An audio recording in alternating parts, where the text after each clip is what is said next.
জীবনে কি লাভ হলো, ভাই তো আমার প্রাণ হারালো। মায়ের বুক যে খালি হলো, এর জবাবটা কে দেবে বলো।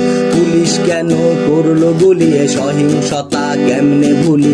ভাইয়ের রক্ত পায়ে মারিয়ে কেমনে এখন ঘরে ফিরি। বিচার চাই, বিচার চাই, এর কি কোনো বিচার নাই। বিচার চাই, বিচার চাই, বিচার করার কেউ কি নাই।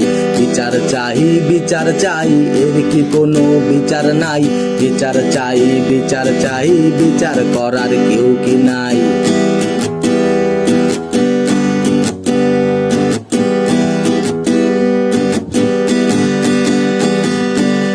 কি আছে দেখার বাকি, লাঞ্ছিত কেন মায়ের জাতি, জানতে চাইছে